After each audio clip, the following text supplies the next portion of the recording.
जी Nazim, break खां पोइ हिकु भेरो ॿीहर अव्हांखे प्रोग्राम में चऊं था भलीकार। ऐं जीअं ब्रेक ते वञण खां पहिरीं अव्हांखे ॿुधायोसीं पाण वापसि ईंदासीं, पाकिस्तान जेका सियासी सूरत हाल आहे उन ते ॻाल्हि ॿोल कंदासीं। सो ॾिसूं था त ॻाल्हियुनि जो जेको चोथों दौरु आहे उनजो सभिनी खे इंतज़ारु आहे, पर चोथे दौर खां पहिरियां ई PTI जो जेको आहे लहजो उहो वधीक सख़्तु थींदो पियो वञे ऐं उन्हनि हाणे बाज़ाब्ता तौर ते ॼण त शर्त रखी छॾियो आहे त चोथों मरहलो ॻाल्हियुनि जो तॾहिं ई शुरू थींदो जॾहिं जुडिशल कमीशन जो जेको क़याम आहे उहो अमल में आंदो वेंदो। 9 मई ऐं नवंबर जा जेके वाक़िया थिया उन्हनि जी जेसि ताईं जांच नथी थिए त ॻाल्हियूं अॻिते न वधंदियूं। सो उन समूरी सूरत हाल ते ई पाण वधीक ॻाल्हि ॿोल कंदासीं। सीनियर सहाफ़ी, तर्जनिगार ऐं एंकर पर्सन आहिनि वहीद हुसैन साहब, उहे इस्लामाबाद में जा असां सां वीडियो लिंक ते मौजूदु आहिनि ऐं उन्हनि सां पाण ॻाल्हि ॿोल कयूं था जेका करंट पॉलिटिकल सिचुएशन आहे उन ते। Thank you so much Waheed साहब, आपने हमारे लिए वक्त निकाला। सर, आपसे यही हम समझना चाहेंगे कि एक तरफ तो एक बातचीत का जो मरहला शुरू हुआ हुकूमत और PTI के दरमियान, तो एक उम्मीद की लहर पैदा हुई थी कि शायद इससे कोई नतीजा निकलेगा। 3 मरहले हो भी चुके हैं, अब चौथा मरहला शुरू होने से पहले PTI वालों ने ये शर्त रख दी है कि जब तक जुडिशल कमीशन नहीं बनता 9 मई के हवाले से तो बातचीत हम आगे नहीं बढ़ाएंगे। और दूसरी तरफ हम अगर हुकूमत का मौक़िफ़ देखें तो अता तारड़ साहब या दूसरे जो नून लीग के रहनुमा हैं उनका ये कहना है कि 9 मई के हवाले से या जो फिर इस्लामाबाद में एहतजाज हुआ उनके जो केसेस हैं वो मुख्तलिफ अदालतों में चल रहे हैं और 9 मई के हवाले से तो फ़ौजी अदालतों में केस चले, कुछ को सज़ाएँ भी हुई, तो इसलिए जुडिशल कमीशन नहीं बन सकता।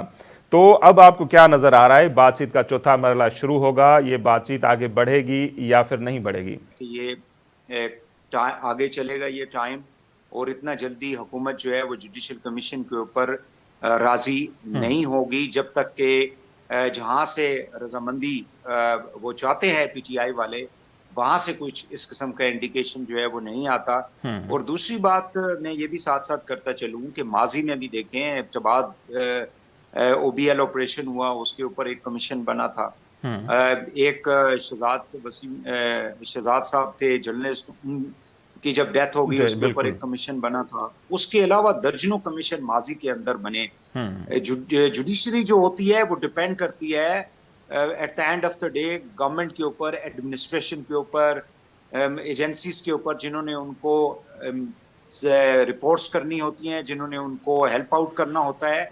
तो at the end of the day अगर मिसाल के तौर पे हम ये बात हम आज प्रिज्यूम कर लेते हैं जी कि कुछ अरसे के बाद, कुछ महीनों के बाद अगर जुडिशल कमीशन कोई बन भी जाता है तो उसका भी क्या आया PTI जो है उसको मानने के लिए जिन जजेस को वहां पे उस कमीशन का हिस्सा बनाया जाएगा, जो TORs होंगे, टर्म्स ऑफ रेफरेंस होंगे, उसको मानने के लिए PTI तैयार होगी। तो ये एक लंबा मामला है, ये इतना जल्दी इमीडिएटली आपको पाकिस्तान के अंदर PTI वर्सेस गवर्नमेंट का जो इस वक्त जो भी मामला चल रहे हैं वो इतने जल्दी आसानी से हल होते हुए दिखाई अनफॉर्चुनेटली नहीं देते।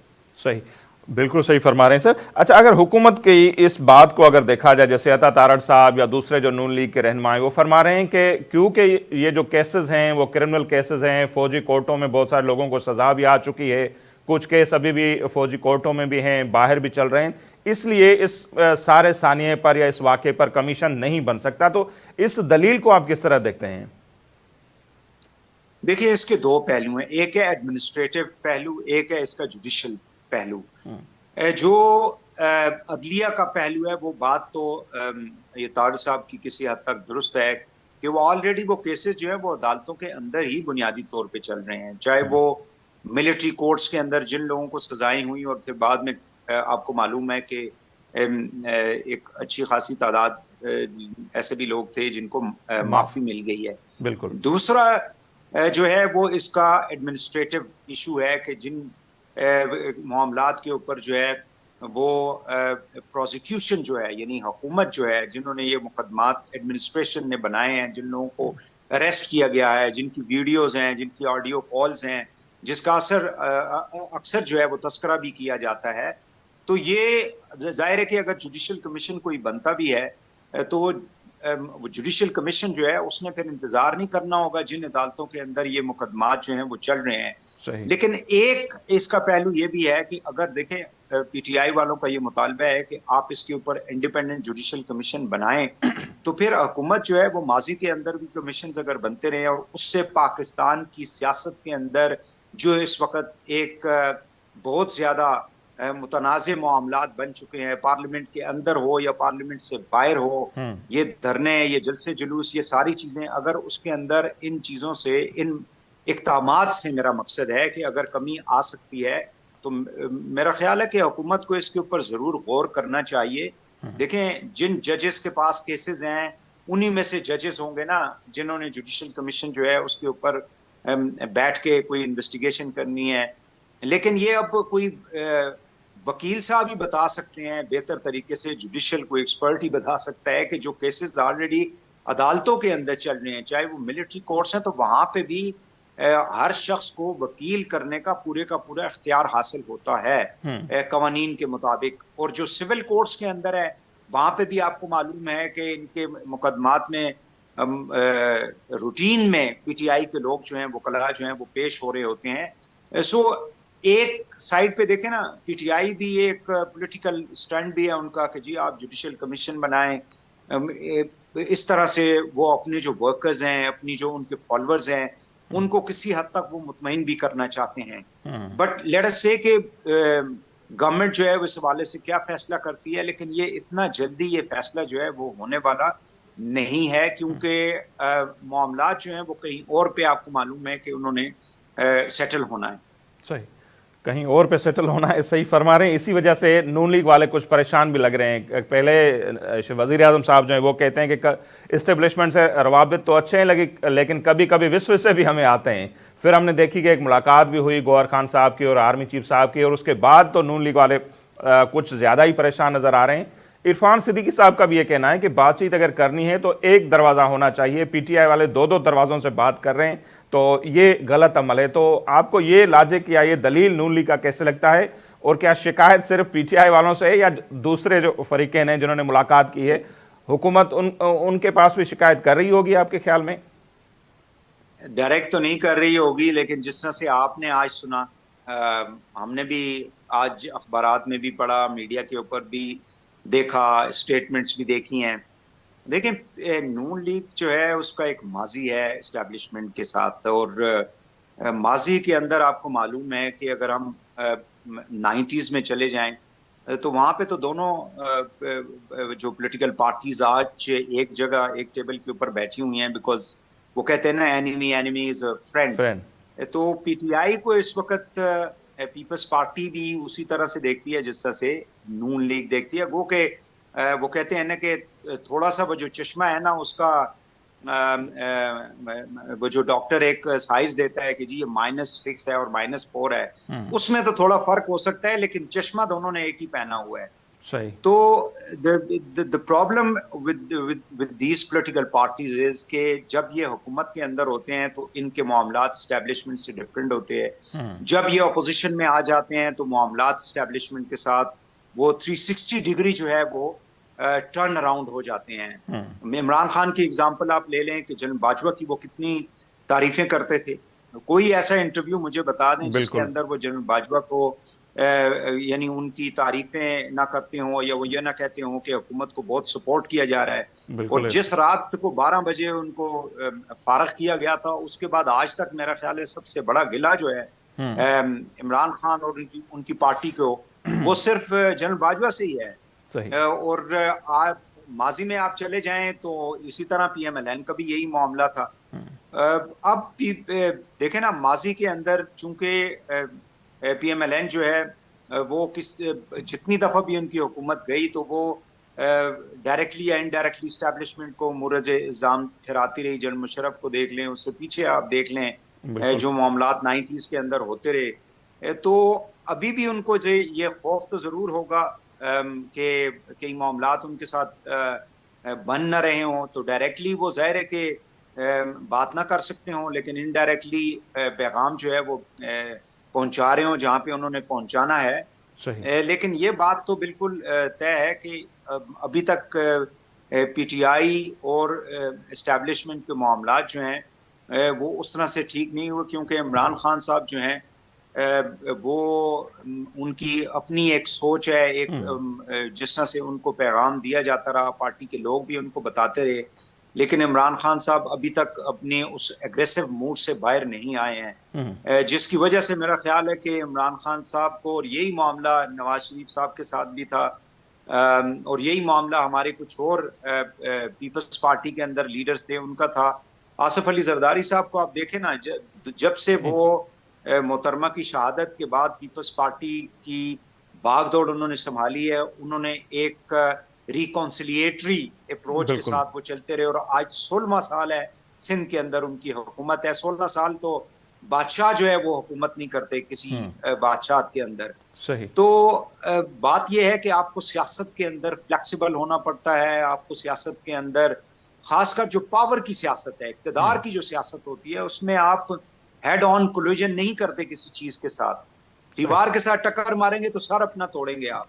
तो मेरा ये ख्याल है कि इमरान खान साहब को पार्टी के लोग तो बहुत समझाने की कोशिश करते हैं, बट वो ये समझते हैं कि ये जो जिस किस्म की सियासत में लेके चल रहा हूँ, इससे मेरी पॉपुलैरिटी बहुत ज्यादा है, मेरे फॉलोअर्स बहुत ज्यादा है, लेकिन आप इक्तदार से तो फिर दूर होते चले जा रहे हैं ना, पावर पॉलिटिक्स से आप दूर होते चले जाएंगे जब तक आप अपनी अप्रोच को, अपनी सोच को तब्दील नहीं करेंगे। बिल्कुल। बहरहाल लेट अस से कि पीएमएलएन जो है वो एक पैगाम तो उन्होंने इस स्टेटमेंट्स दिया है जहां पे उन्होंने देना चाह रहे थे कि ऐसा ना हो कि बाला बाला जो है वो चीजें हमारे उसमें भी ना आए, हमारी एनेक्स से बाहर निकल जाएं और मामला पीटीआई के साथ दोबारा से कोई तय हो जाए और हम जो है ना वो साइड लाइन हो जाएं।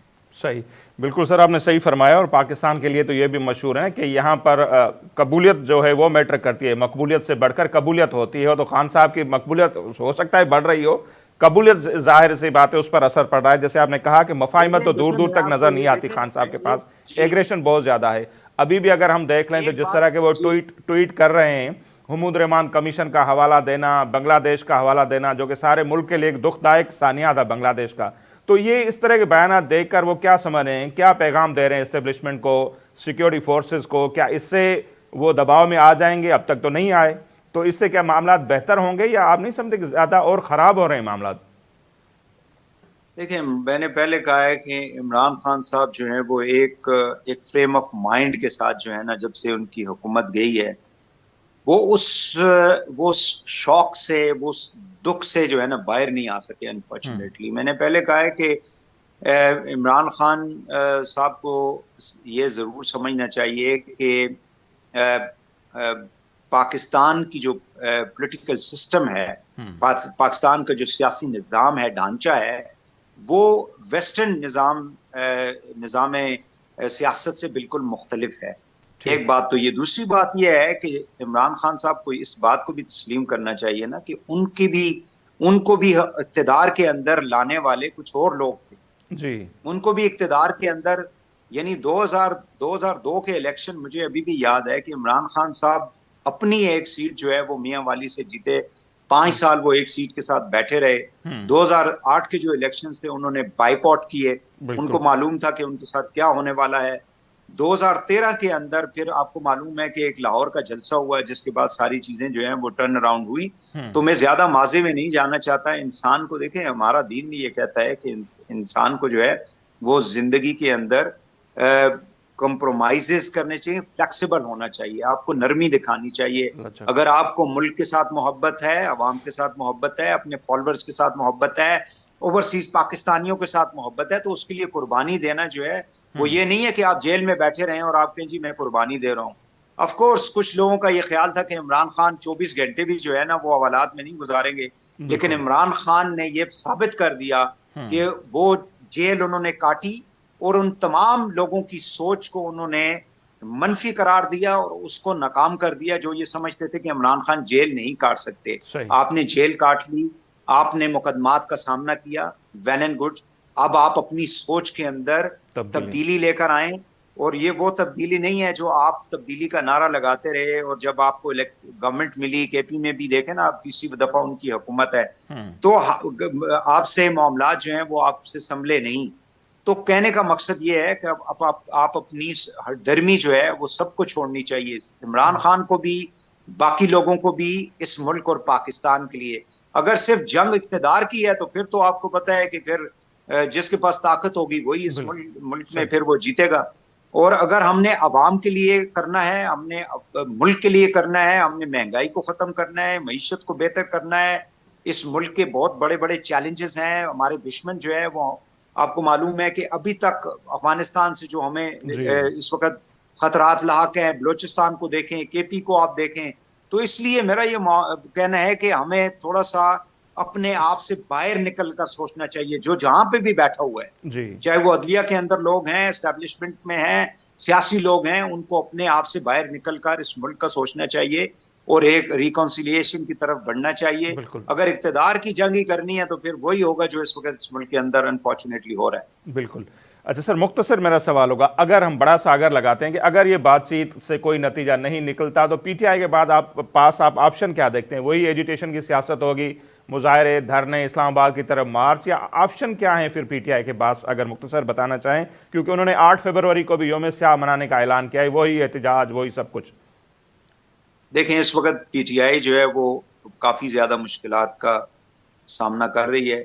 मेरा नहीं ख्याल कि इमीडिएटली कोई बहुत बड़ा जो है ना, जिस तरह से पहले उन्होंने यहाँ पे अभी लास्ट टाइम वो लेकर आए थे 26 को लोगों को केपी से, और फिर यहाँ पे जो कुछ हुआ उसमें उसमें भी आपको पता है कि इख्तिलाफ राय बहुत ज्यादा पाई जा रही थी, क्योंकि केपी के सीएम जो थे उनकी एक डिफरेंट सोच थी, अप्रोच थी। जी बल्कि बाकी जो नेशनल असेंबली के अंदर वो उमर अयूब है, उनके उसके अलावा गौर साहब है, ये सारे लोग, इनकी सोच बिल्कुल मुख्तलिफ थी। लेकिन बुशरा बीबी ने वो सारा कुछ जो है वो she tried to hijack everything, या फिर जो भी उनका उनका ये सोच थी कि ये बाकी लोग जो हैं ये हमारे साथ, इमरान खान के साथ सिंसियर नहीं है, ये उनको बाहर नहीं निकालना चाह रहे। लेकिन उससे मुश्किलात बड़ी हैं। बड़े सही। लिहाजा मेरा नहीं ख्याल कि पीटीआई जो है वो, यानी आने वाले चंद माह के अंदर भी कोई बहुत बड़ा इज्तिमा जो है उसको करने के लिए, प्रोटेस्ट वो जरूर करेंगे। पार्लियामेंट के अंदर भी वो कर रहे हैं, जितनी उनकी स्ट्रेंथ है वो कर रहे हैं। जो ये लोग उमर अयूब है, बाकी असद उमर है, असद कैसर साहब है, बाकी लोग हैं। बट मेरा नहीं ख्याल कि कोई बहुत बड़ी एजिटेशन जो है अगले चंद महीनों में पाकिस्तान के अंदर जो है अपोजिशन करने के लिए तैयार होगी। ठीक, बहुत शुक्रिया वहीद हुसैन साहब, आपने हमारे लिए वक्त निकाला। वहीद हुसैन साहब जो तजियो अवां जो साम्हूं आहे, ॻाल्हि उहा ई आहे त जेका कंडीशन आहे मुल्क जी, हिन ख़िते जे समूरनि धुरियुनि खे इहो ई सोचणु खपे त छा सियासत हू सिर्फ़ु इक़्तिदार जे लाइ कनि था या मुल्क ऐं अवाम जी बहितरी जे लाइ हू कुझु करणु चाहिनि था। जेकॾहिं इहो जज़्बो हूंदो त शायदि इहे ॻाल्हियूं बि कामयाबु थी वञनि ऐं जेका हीअ हुकूमत आहे उनजा मामला बि अॻिते वधनि। ऐं बाक़ी जेकॾहिं हासिलात इक़्तिदार जी आहे ऐं ख़ान साहब वारा सम्झनि था त हू टकराव वारी सियासत करे को या सख़्त क़िस्म जा बयान ॾेई करे इस्टेब्लिशमेंट खे दबाव में आणींदा, मौजूदा हुकूमत खे दबाव में आणींदा ऐं ॿीहर इक़्तिदार में ईंदा, त शायदि उन सां हालतूं वेतर जेके आहिनि उहे ख़राबु थी सघनि थियूं। अॼु जेको असांजो हीउ प्रोग्राम आहे हिते पंहिंजी पुॼाणी ते थो पहुचे। असांखे ॾींदा इजाज़त। अलाह निगहबान।